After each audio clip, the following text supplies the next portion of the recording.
Hello and welcome to another episode of Transcontinental Overload. I know it's been a while since the last episode, but I've been pretty busy, been writing a lot and just working on other projects. And I also felt like I needed to take a little break from social media and not worry about promoting myself all the time.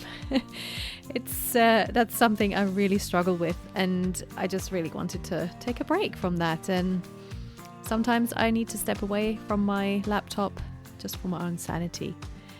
And I just decided not to stress myself out because of that, or as the Brits would say, not to get my knickers in a twist. While I was thinking about this expression, I was wondering what the American version of this would be, or if there was one. And I found, when I Googled it, I found to get my panties in a bunch. But I've never actually heard anyone say that here.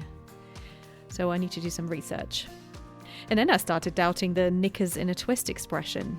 And you know how that happens sometimes when you stare at a word or an expression for too long, it loses its meaning and you can't make any sense of it anymore. And anyway, that happened. And I was thinking about that, and I think it's something that happens a lot to non-native speakers of a language when you question everything.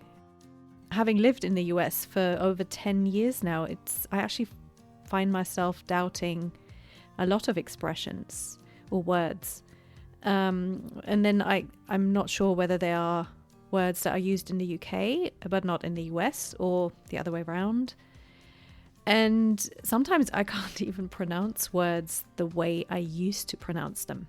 For example, the word schedule.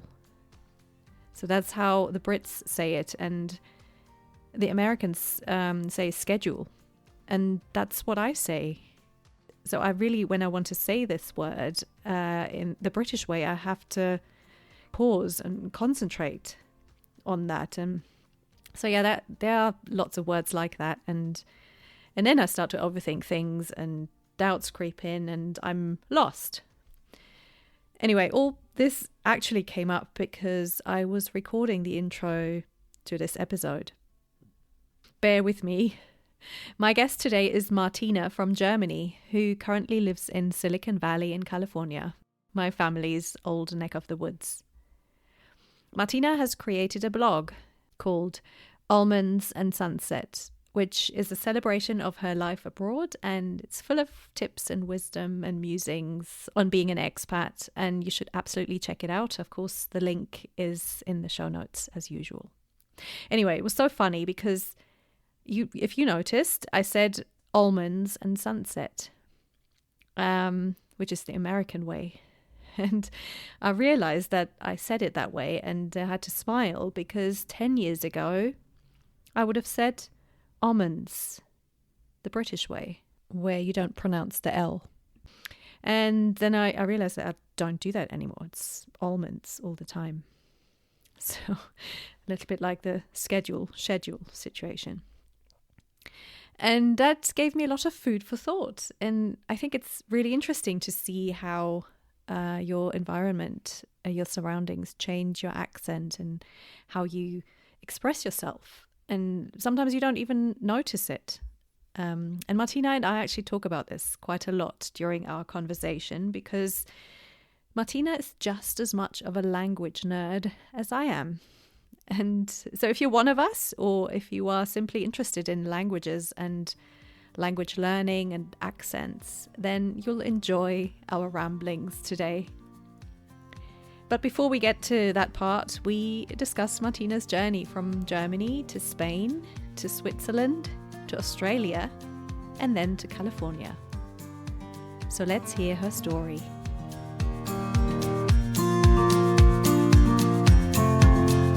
Hi, Martina. Welcome to Transcontinental Overload.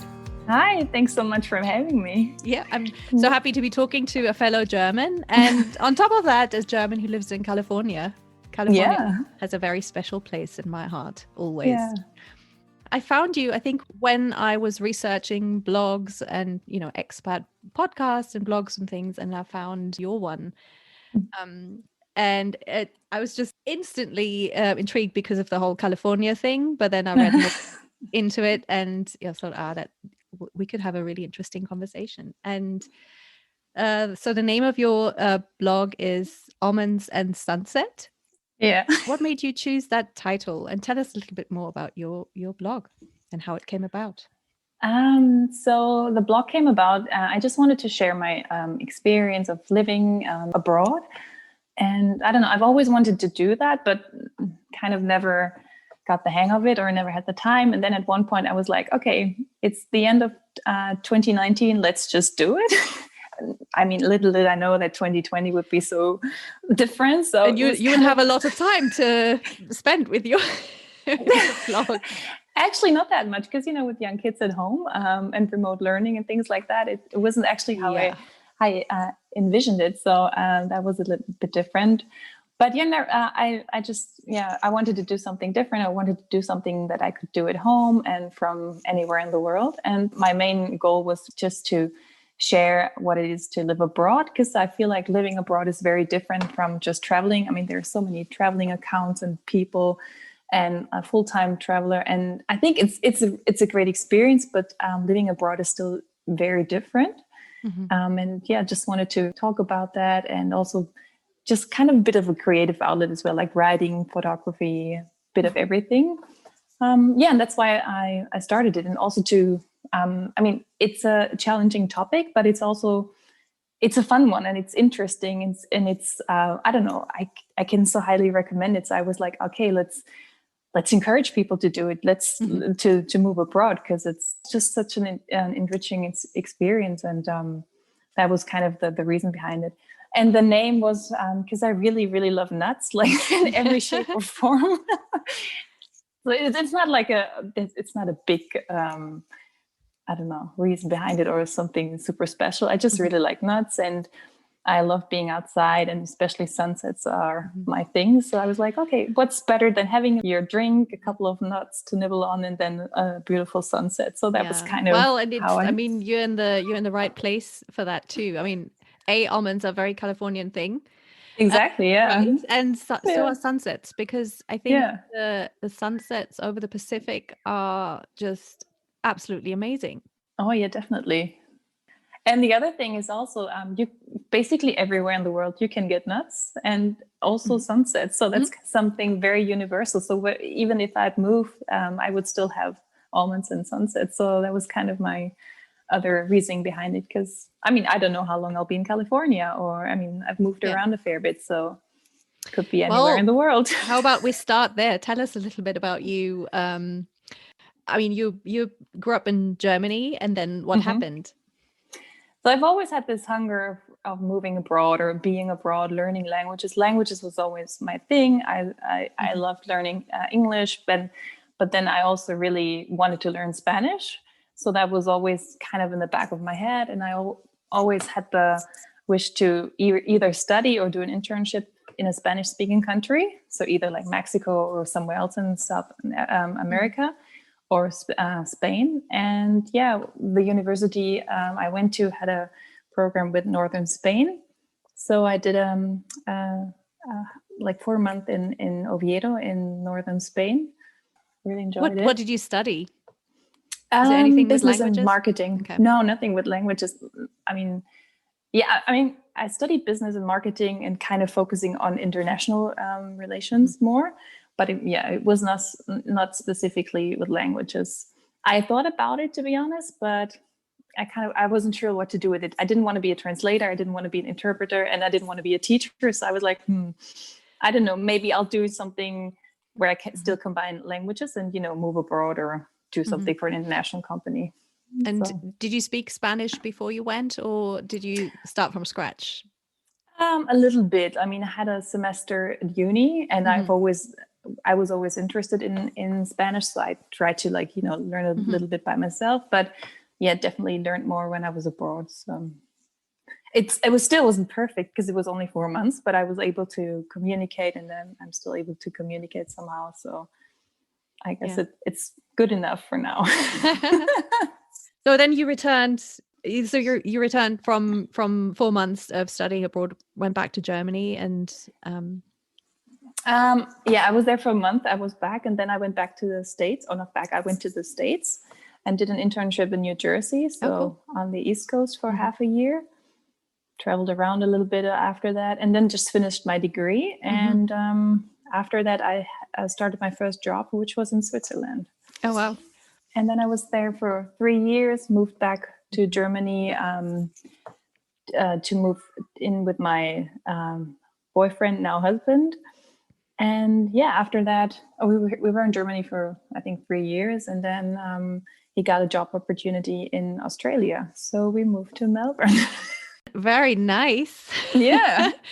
First, we thought it would only be like 3 months for a project, and then we would go to Singapore. But with these big companies, or in general, like with companies, things change, and then they offered him a job there, and then we stayed there. Initially, we were supposed to stay there 3 years, but then extended to 4. So in total, it was 4 years. Oh, wow. Yeah. And did you work in that time? Were you able to? Yeah, I did. I mean, at first, it was quite difficult because the whole process of applying things is a bit different than in Germany. So I think I had to kind of get used to their style of applying, and just kind of get into it, because the CV in Germany is quite short, very, very much to the point. And then you have like information from your last employer. They send you this reference letter. Yeah.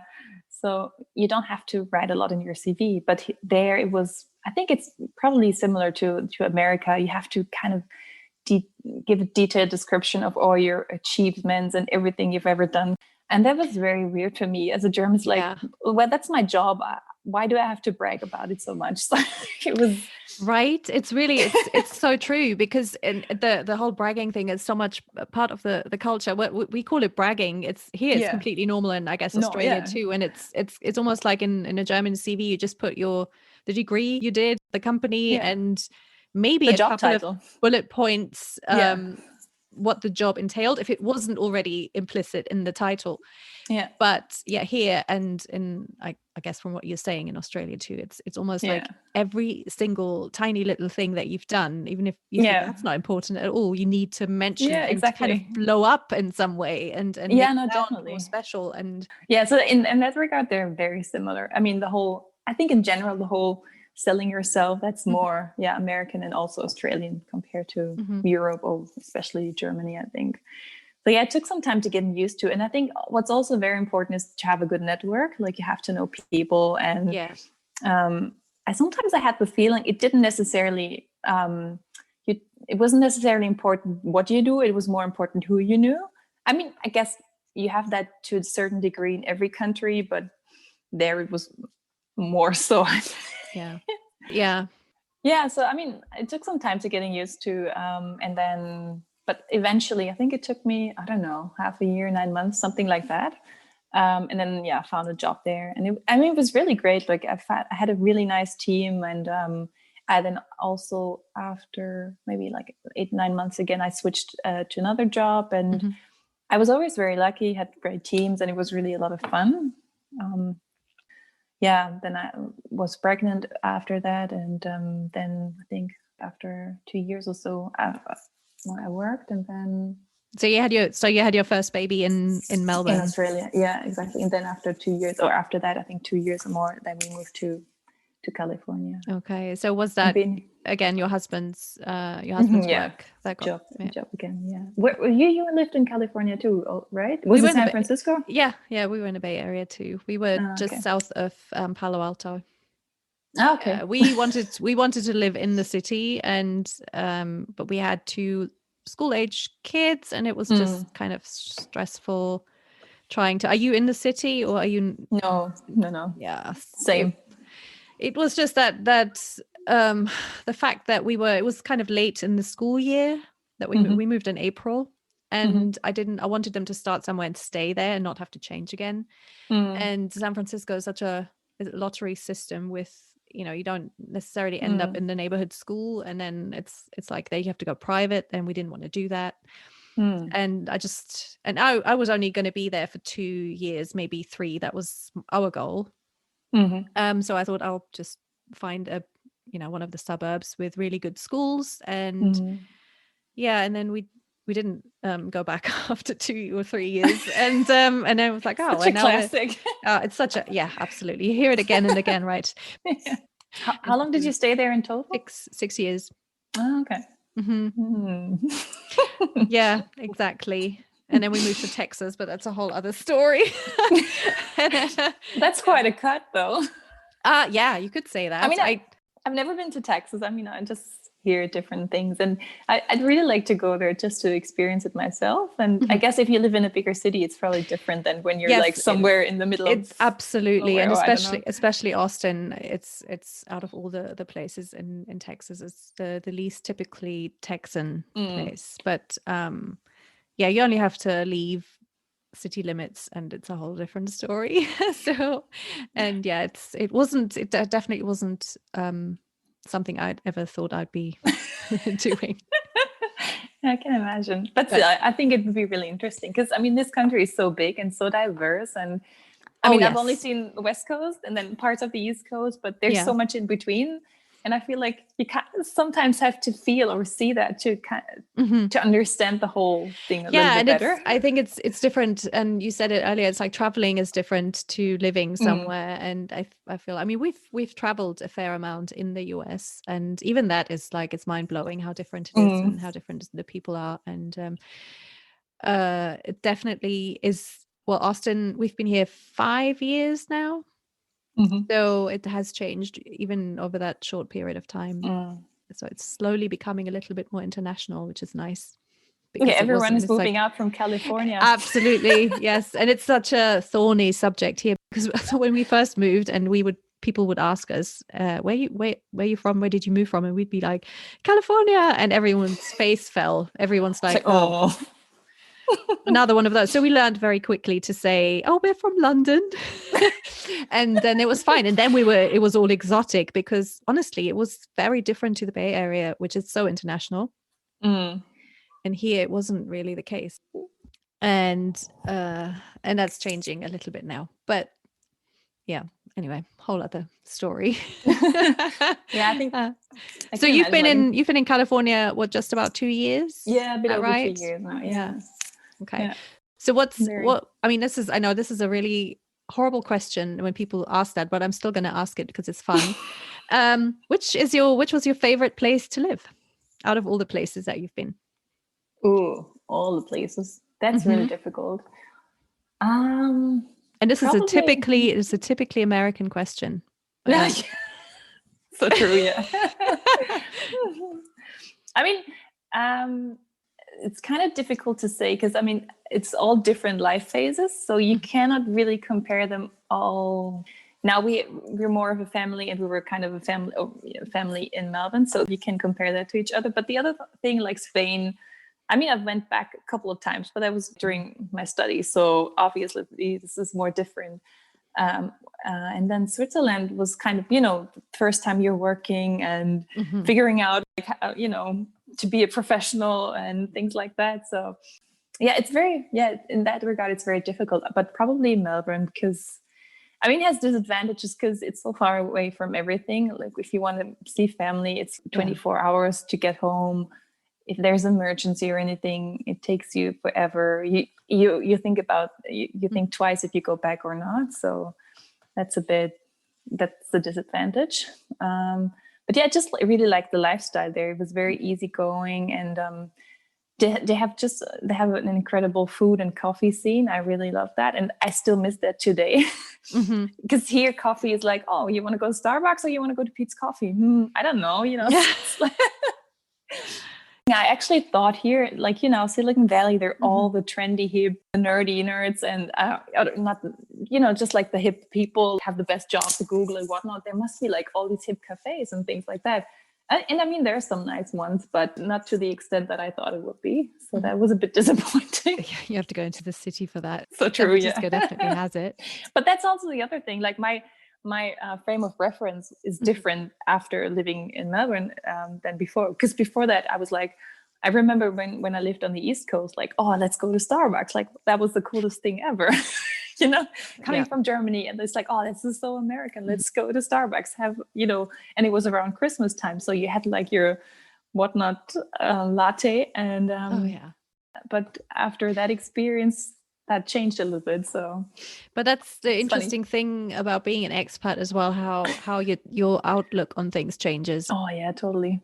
And you have to really retrain your brain to kind of see things differently and not expect certain things. And then it's hard, isn't it, when you have lived in really nice places and then you miss those things. Yeah, exactly. So you miss the coffee culture in Australia. What other things do you miss from the other places that you've lived in? I mean, Australia definitely. Where we lived was pretty cool because it was very close to the ocean, but it was still close enough to the train line so that we could go into the city. And it was just nice because they had nice events and everything. It didn't take you long to get there. I'm a huge tennis fan, so whenever the Australian Opens were on, we were like, okay, I'm there the whole day or whatnot. Oh, nice. So I really miss that. I mean, obviously with the current situation, it's different and anyway, so it doesn't matter that much. But yeah, so that's definitely something I miss. I mean, we have the ocean here as well, but I feel like everything is a bit more suburban here. I don't know if that's just my impression or because I had a different lifestyle back there. And the other thing was in Melbourne, even if you lived in the suburb area, kind of, you always had at least one little street where you had a couple of coffee shops and little shops or something like that. And I feel like here it's a little bit more suburban than maybe there. I don't know. What was your impression when you lived here? It's so interesting because I felt it was really dependent on the area, and it's like all the suburbs around San Francisco are very much the same or seem to be the same. You drive through, they all blend into one another and nothing really stands out. But there are little places that have more of a kind of downtowny feel. Yeah, that's true. You have to find them. It's not not every place has that. And also you have to kind of develop a feeling for that. Because at first, I mean, my first time exploring the area in and around San Francisco, I was just like, I can't remember anything. Everything looks the same to me. And then over the years, you get a more of a sense of what a place is like and the differences. True, But and I guess this last year you haven't been able to explore. No, that I haven't. much. Yeah, exactly. Anyway. I think by the end of the first year, I figured a couple of places, like small downtowns of a couple of places around here. And I was like, oh, cool. That's something I can go to more often. But then, pandemic hit. So that didn't happen. So that's, of course, also plays into it. I know that. It's very different coming from a European background, I think. To definitely. Tune into the fact that you have to drive so much and there's no public. Yeah, absolutely. I mean, San Francisco has it, but I mean, that's the thing I was going to say. San Francisco is definitely different. But further down when you're in the Silicon Valley area, it's just like any other suburban area in the US. You have to drive everywhere. I mean, at least here you have a couple of free shuttles. I think one sponsored by Google or Facebook. So that's kind of a public transport. But other than that, like if you don't have a car, you're stuck at home. I mean, I already knew that from the East Coast, because in New Jersey is kind of the same thing. You need a car to drive around. Yeah. So that didn't really shock me, or I expected that. But it's still it's still nice if you're sometimes, able to walk and you have a sidewalk and you're not, I don't know, walking in the middle of the street or something like that.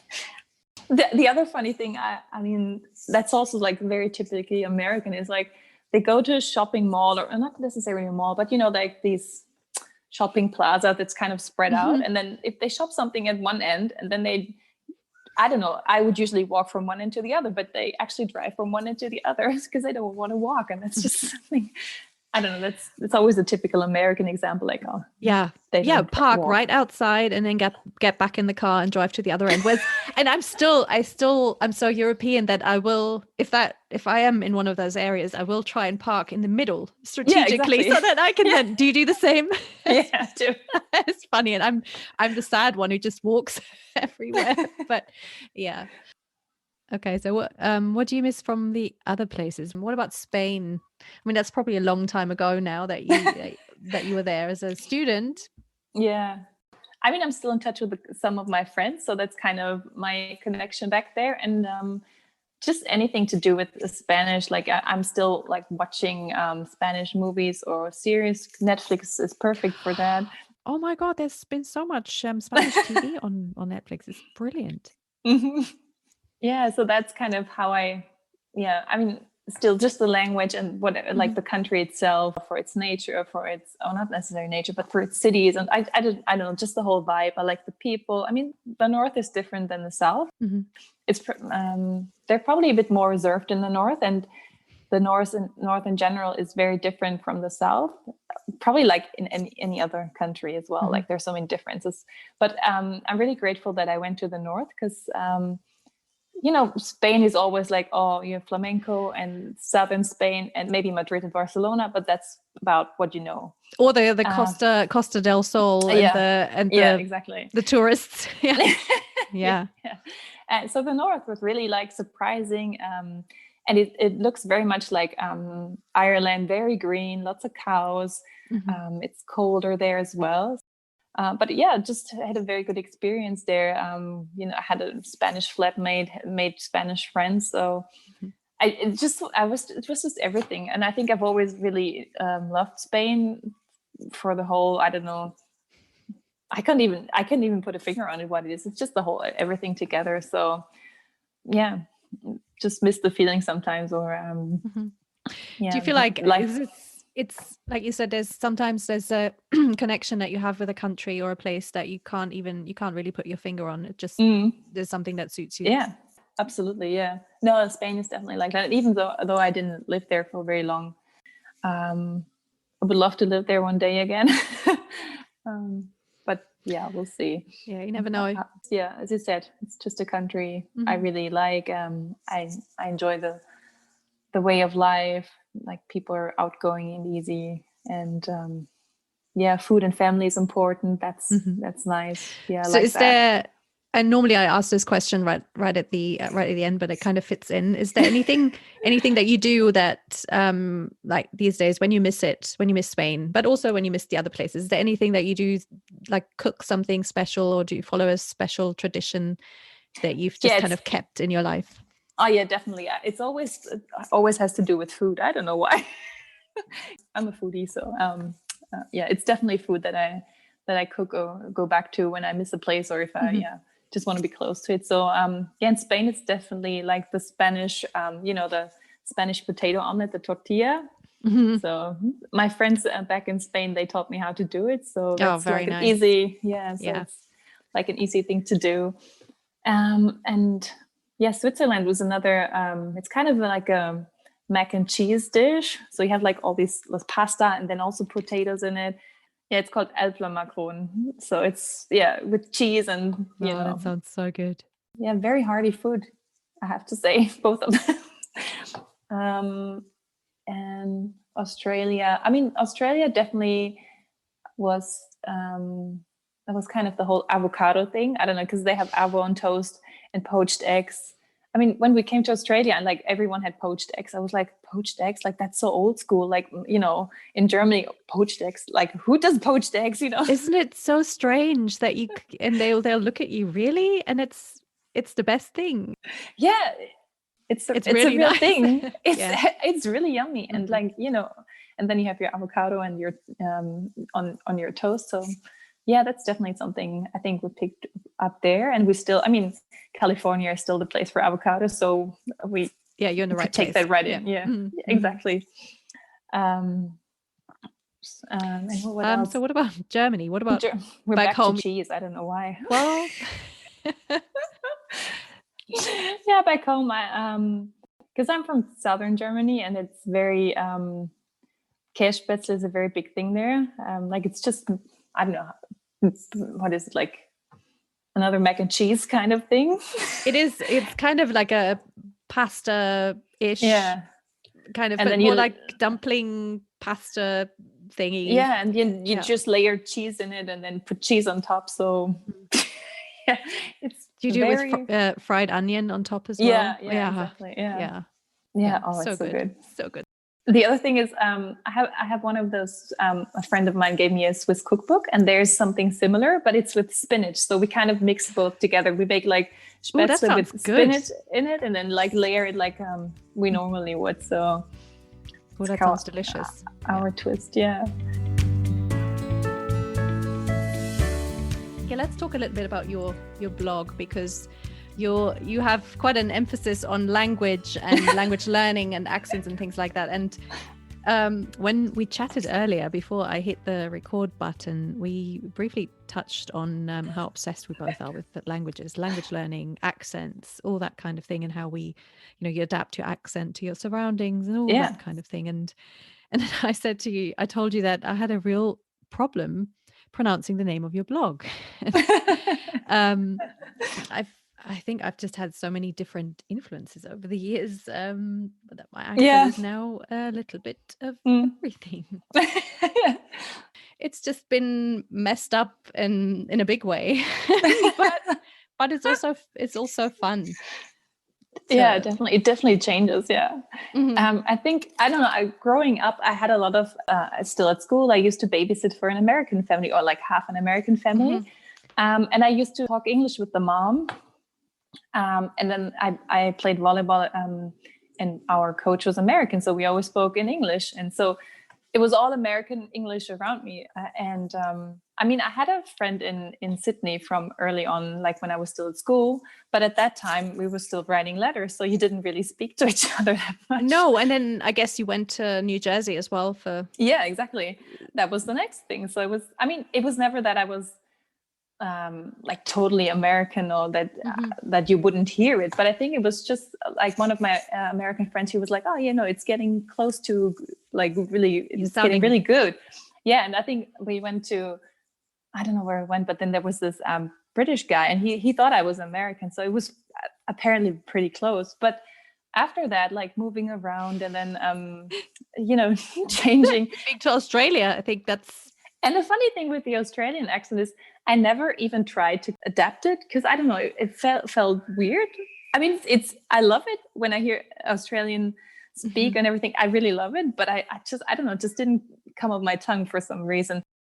But then I also didn't want to stick with an American accent, because it felt weird as well. It was like, I don't know, pretentious or whatnot, but I was like, nah. So it was always kind of a mix. I don't know. But it's, I think this is the issue that non-native speakers have, and I don't think anyone really thinks about that when we tend to overthink. Yeah. But this whole sense of pretentiousness, which is stupid, really. But it's just, I think we have that in our, because I felt when I moved to the US, I thought, why would I speak with a British accent? Because I'm not British, so why would I? I felt I completely overthought the whole thing. It's do I have to switch now to American accent? How can I do that? And I could never do it. It's not in me. I feel really silly then, because we speak British English at home. Yeah. So it'd be really silly if that's true. all of a sudden starts being American. But it definitely has influenced it.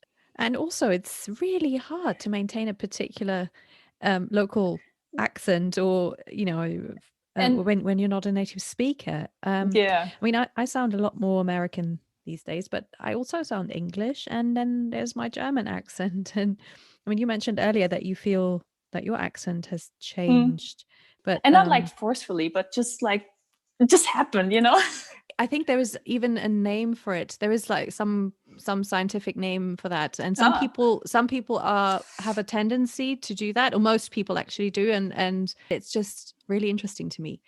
But I can even feel it. I can hear it in my husband's accent, because he's from the southeast England, and he sounds more he sounds different when we're back in England and he's talking to Yeah. his mates. It's very different. It's like a slight shift, and so I wonder what happens to that, because to me he still sounds very English, but yeah. But it even happened to me in Switzerland, because you just pick up on oh my words or God, things yes! like that, you know, like I mean, I still don't speak Swiss German. I understand it, but it was kind of a weird thing. I didn't speak proper German. I spoke kind of in my dialect because there were a lot of similarities. But then also you picked up a couple of words like that you just kind of integrated in your whole speech. I don't know. It's the melody, I feel. Yeah. Because I feel that especially with Swiss or Austrian, we went to Vienna a couple of years ago, and and I'm from Bavaria, so there are similarities, but I definitely was saying things that I would never pronounce that way. And it's like, what am I doing? I'm not Austrian. But it just creeps in. And I think that just happens when you speak any foreign language. But anyway, so it's still the same with some of my friends back in Switzerland. Like one of my close friends, she's German, but when I speak to her, like there are so many Swiss German words, and I was like, okay, that sounds weird. Yeah. So I guess it happens to all of us. It does. In some way or another. It's like a natural human tendency to do that, because you want to be accepted. You want to fit in, I guess. Yeah. And that totally makes sense. But it's just, it's weird when like my kids had that issue because they can speak British English or American English. And then now with, they've been on Zoom with people like both from here and from England. And then it's like the English people will say, what happened? Why do you sound different? And you'll be like, having to pick one or the other, and it's like, you never thought about that before. Yeah, that's true. So that's actually another interesting topic that, like, with kids, I mean, I don't want to go into details with my kids too much, and they're still quite young, like so it's, I don't know if it will fit in. But your husband's German. Yeah, he's German. So okay, so it's a little bit different, I guess. Yeah, exactly. We have all this mixed. Yeah, I can imagine. But the older one is in preschool, so he speaks so much English now, even when he's at home, and we speak German.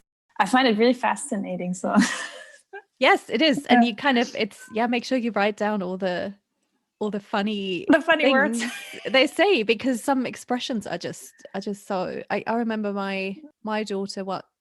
She was still young, and we were in England, and she would just translate things. Oh yeah, he does that too. I was eating something, and we were speaking German, and she said, "Kann ich einen Beiß haben?" Can I have a bite? Like directly. And I loved that so much that I kind of adopted that, because it's like it's just too cute. It's like your inside joke at home. Exactly. Oh, that's so cute. And I think the other thing is also, you're also really into languages, right? So, and for a lot of people, accents or whatnot, or intonation or whatever, they don't really care about it. For me, but for me, that's part of the language too. Like it's grammar, it's vocabs, but it's also like how you sound and everything. And so for me, like if I learn a language, I want to be really good at it. So that's part of the language too. Yeah. And it's usually just small things that give you away, like little vowels, like you know, they're like, might just be one word, and then you just pronounce it, and then you're like, okay, just gave it away.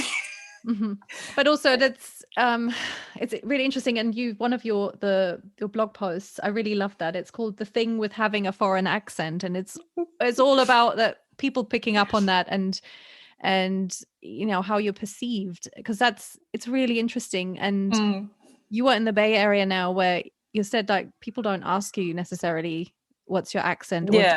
Do I hear an accent? And it's in the Bay Area, because there's so many that people have kind of given up on asking, because everyone is from somewhere and you know it. And it's when you then go somewhere, I mean, what happened to us when we moved here. Oh yeah, I can imagine. Because they didn't necessarily know absolutely what a British accent sounds like. So we would always my husband still gets asked if he's Australian. And he does not sound Australian, but to an American speaker who hasn't heard other accents, that's what it sounds like. And it's just really interesting. But do I hear an accent? No, I think I've told this before in one of my episodes, but I went to a yoga class, and the the yoga teacher it was one of those, I wanted to just go and do the class. And one of those who made everyone say their name and how they were feeling today. And so, and so I was already annoyed. And so it was my turn. And so I said my name and how that my shoulders felt tight or something. And then she was like, oh, do I hear an accent? And I just said, I don't know. Do you? And I was good one. I was just so annoyed. And I was like, I hear yours. Really? And the whole room was like, and then everyone was laughing and saying, yeah, oh my, yeah, we all have an accent to vary. I'm like, yeah, you have a really strong Texan accent, for example. But to me, you're the one with the accent. And it's how you're perceived, I think, it's a very big aspect of it. Yeah, definitely. I mean, there's some, if you come from a country that has an accent, or like you can hear that you're from a certain country that is not perceived, I don't know, in a good way, then it's actually really a disadvantage for you. Like if I don't want to pick one accent, but if it's just a very put in a box very quickly. Yeah, definitely. Or if it's just a very strong accent or a kind of a negative or harsh accent. I mean, even with the German accent sometimes, it's like, oh, it's so harsh, or the language is so harsh or whatnot, just from an accent. And then you automatically get put into, as you said, in a box, like, oh, that person's not trustworthy because he or she has an accent. Or it's the other way around, actually. And I mean, I don't want to generalize too much, but Americans love a British accent on the whole. It's happened a few times where people have said, oh, can you do the presentation? Or can you, talk to so-and-so because you sound so much more intelligent. And it's just so weird. And like, what? So it's kind of a bonus here in this country.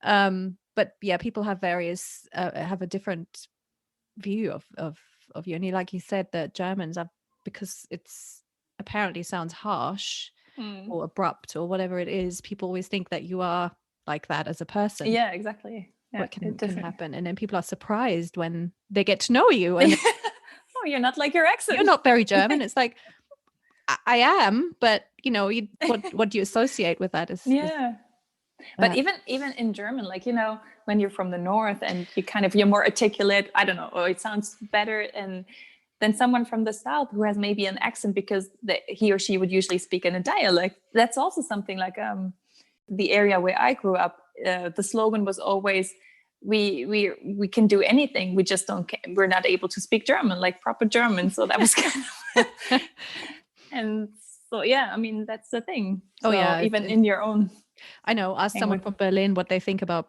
someone from Bavaria, and you'll get exactly that. And but it's also I also encountered that in Switzerland. Like sometimes I feel like the Swiss people they had a complex, because if someone came from Germany and spoke like proper high German, then they would kind of feel inferior. I don't know, like just stupid, because that doesn't make them more or less intelligent. So it's just always like these complexes there with accents and see, everyone has how them. you speak. Yeah, no, definitely. Yeah, so interesting. I know it's here as well, the more southern accent, and I've heard people say that they use the southern charm, or they throw in a y'all if it helps to loosen a work situation, for example. But they have to be careful, because sometimes people will look at them. It's the same, the north-south kind of thing. Like, who are you? And it's just so interesting. I love accents, and me too. Ups and downs with a language, and the very slight differences. And I even loved that back at school. I always tried I always imitated different German accents, or speaking English with an, I don't know, French, Spanish, or whatever accent, because they're so unique and so fun. Oh well, sadly we'll never get to that point where we nail an accent completely. I think you really have to be fully immersed in the other language from an early age, or at least early teens, and be surrounded by it all the time. That's the thing. Like even people that kind of grew up bilingually, sometimes you can hear it. I was watching a movie, and I think it was parts of it were it was an American movie, but parts of it were in German. And whenever I hear German in a movie, I was like, oh, how are they speaking? Like, tell me more. And blah. So this person spoke German, and for some reason there was just a teeny tiny bit it was off. That's the thing. Like you always hear it, even if it's close to perfection, then there comes this word or the way they speak, and then you hear it. So, you know, people watching movies Google things like, where was the movie made? I usually Google things like, oh, who's that person? Why does she speak like English or, you know, like German, or with an where's accent? Where's that accent coming from? Yeah, where's that coming from? So I think she was half German, or her mom was German. At least, like, I think her grandparents were German. I don't know if her mom grew up in the States or not, but she grew up with German as well. But you could still hear it. So that was really interesting, because I think when I grew up and when I was still babysitting, the girls I used to babysit for, like, they grew up Spanish and German because their mom had a Mexican background. So I was always like, oh, they will be perfect. Like, they will be perfect in English, in German, and in Spanish. And I'm sure like their Spanish is still really great. They can communicate and everything. But I think for them, if they go somewhere else and like to a Spanish speaking country, people will still pick up on it. So yeah, that's just mind blowing, even though it's kind of their mother tongue. Yeah, completely. It's just really hard, I think, to speak two languages completely accent free and at an equal level. And even for me now, I find, and you might be feeling the same because you've lived away from Germany for so long, that you start having trouble speaking German. Yeah. And you have maybe an accent in German, or you can't find the words, that kind of thing. Sometimes it's easier to just use the English word, especially in certain things that I'm like, for example, pregnancy and kids related. Both my pregnancies were not in Germany. So whenever I have to, like, I talk about that, I'm like, oh, what's that? Because, you know, some words are very specific, like it's a medical term. So you was like, I don't know what the German word is, or I think this is the German word, but I'm not sure. And even like my friends were at one point, they were like, just use a German word. I was like, I don't know the German word. Like, what is it? Like, you know, it's easier to just use the English. So sometimes I either use the English or Germanize the English word. So I don't know. But I read somewhere that the brain doesn't, you can't just stuff more and more things into it. Like at some point it's just something has to go, or something has to give. And I felt exactly the same with that topic as well, because I didn't have my kids in Germany, and so that was a whole, I had to learn all that. And but I remember working in London, and I had to make a phone call, or someone asked me to call this company in Germany, because obviously, you know, they were like, can you do that for me? And I was like, yeah, okay. And I spoke to them for 15 minutes, and then they were like, oh, your German is really good. Where did you learn it? I mean, I can hear only a slight accent. And then I said, I'm German. And they were like, oh, really? So I think something just happens with because you probably just adapt to the country you're living in, and the melody of the language changes. And I think that just, you can't help that happening. Yeah, that's true. And especially you, because you know your husband's not German. I mean, at least that's right. Speak so German we don't. At home, So I think accent wise, my German is still kind of how it was before. I think it's more like like vocab wise, I use more English words, or especially, you know, with my husband, I know that he understands it, and I don't know, like if we're in a certain context and it's more present for both of us, it's just not just for me, so you just use that. Or if it's in the work environment, you just use it because it describes the situation or the thing better. So, and you then become those people who just mix all the time, and it's just your own family, you know, language. But you'll probably, as your kids get older, you'll make more of a point and like making sure that your German is correct. Maybe. The more they are exposed to the English language for more or longer hours, that's true. So there is that point where you're like, oh no, I have to do something now, because otherwise it's just going to go. Yeah, that's true. Yeah, but I just feel like with the English and German, or English in general, I think it's just there are more and more English words in the German language. Anyway, I've always been that person who was like, why are people using so many English words? Oh, yeah. Like, I mean, there is a great German word for it. Like, we have very descriptive words. In that sense, I really like the German language. But now I'm also like one of those using more English words just because of that. So it's kind of funny how that has changed. It has so much. I mean, I've not lived in Germany for over 20 years now. And I make a point when I'm there to really watch TV and read the newspaper. I mean, I do that anyway. But when I'm there, just kind of pay more attention, I guess. And it has so much more anglicized. And in some ways, I was exactly that person. Like, why are they using that? Because the German word is perfect and beautiful and whatever. But now I'm much more like, well, that's how the language is changing. Yeah.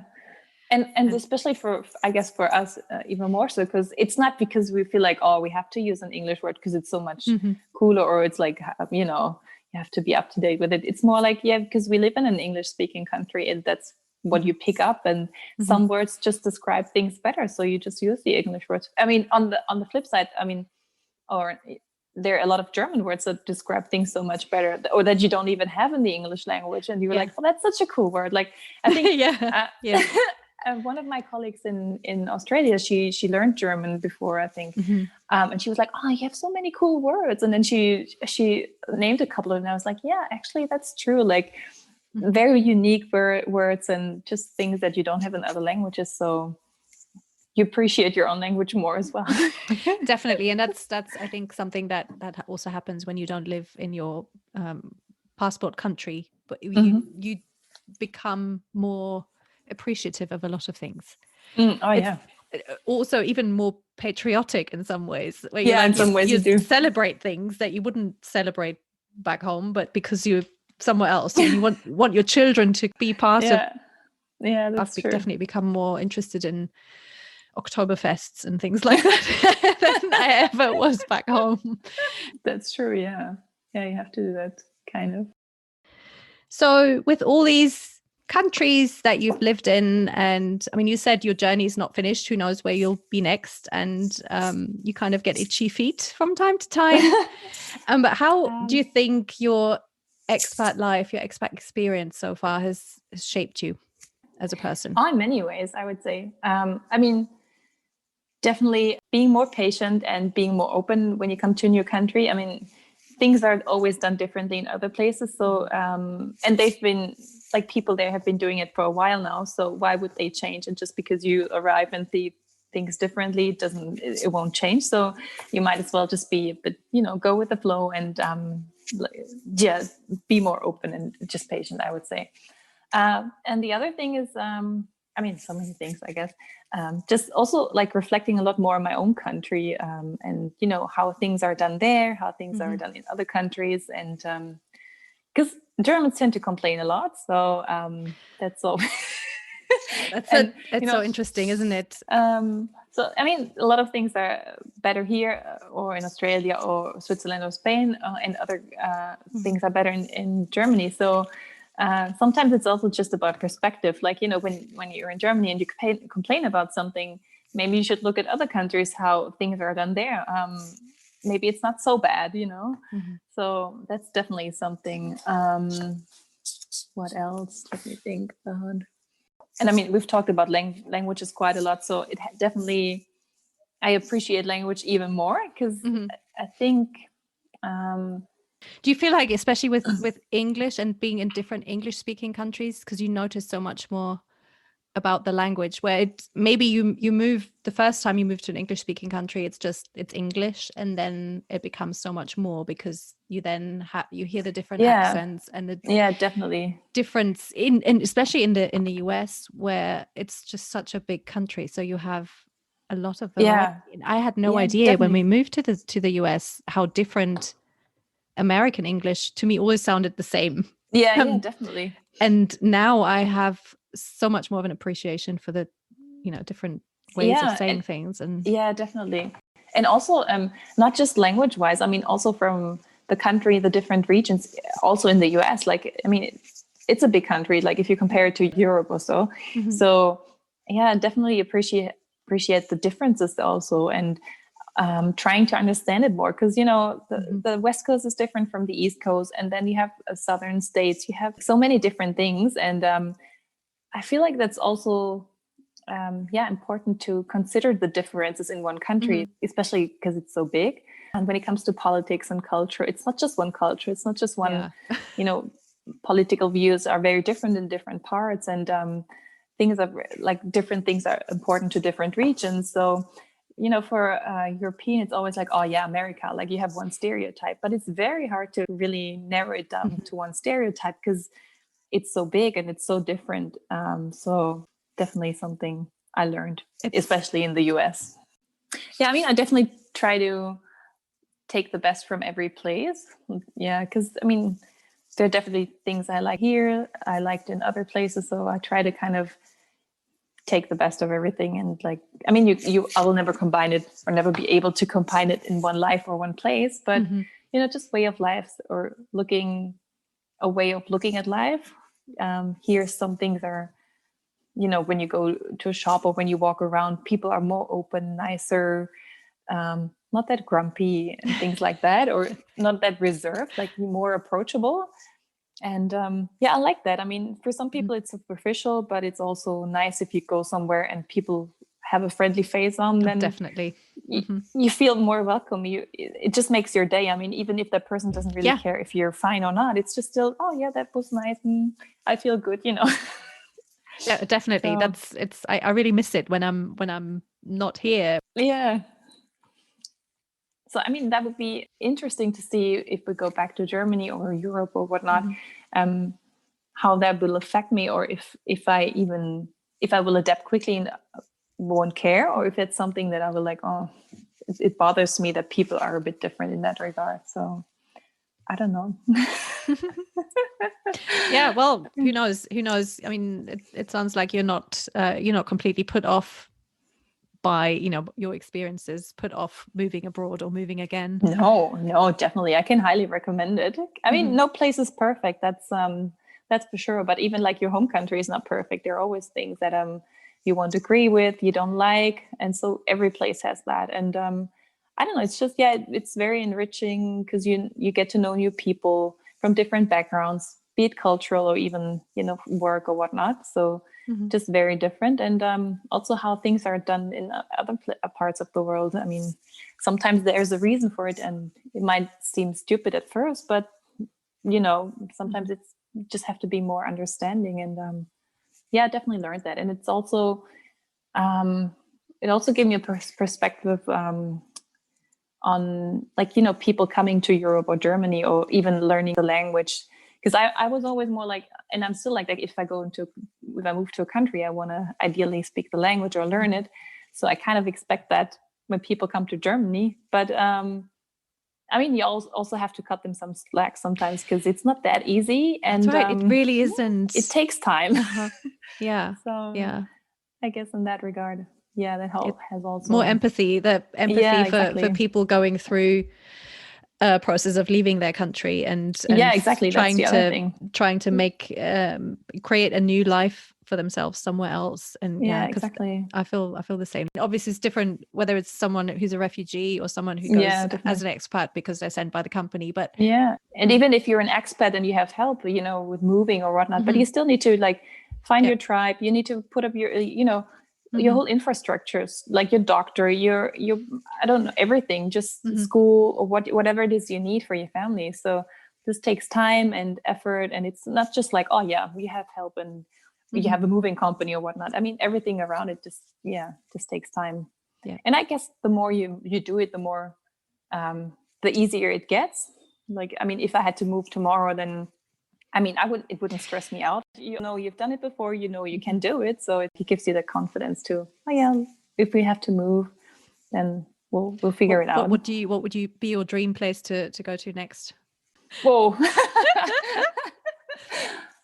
I don't know, actually, to be honest. And I don't know. I really don't know.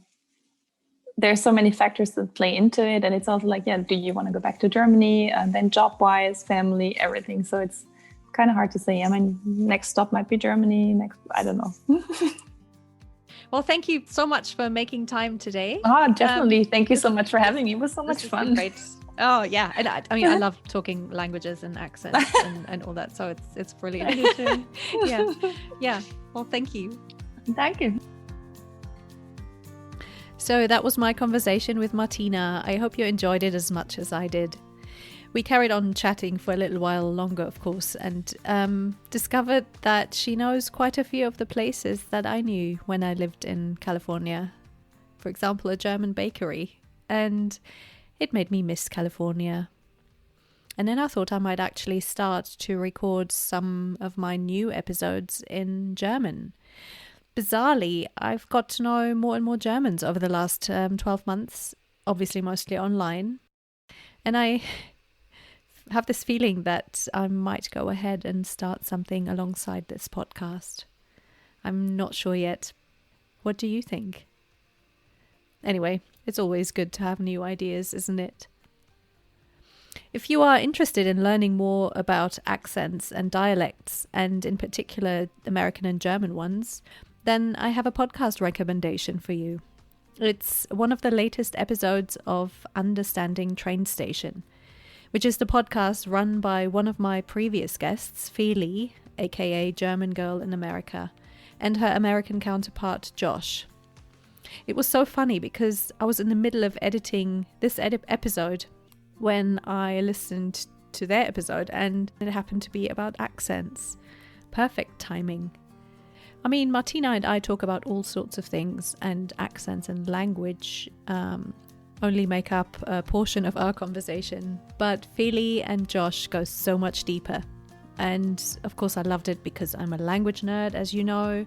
But if you are interested in languages, especially German and American English, then that episode might be really interesting for you too. I've included the link in the show notes. But back to my podcast. Please don't forget to subscribe if you haven't done so already. And also leave a great review. That would be much appreciated. You can also check out my website, transcontinentaloverload.com. Follow along on Instagram. I'm Overloaded Steph. Or join my Facebook page. All links are included in the show notes. That's it from me for today. Hang in there, take care of yourselves, and see you next time.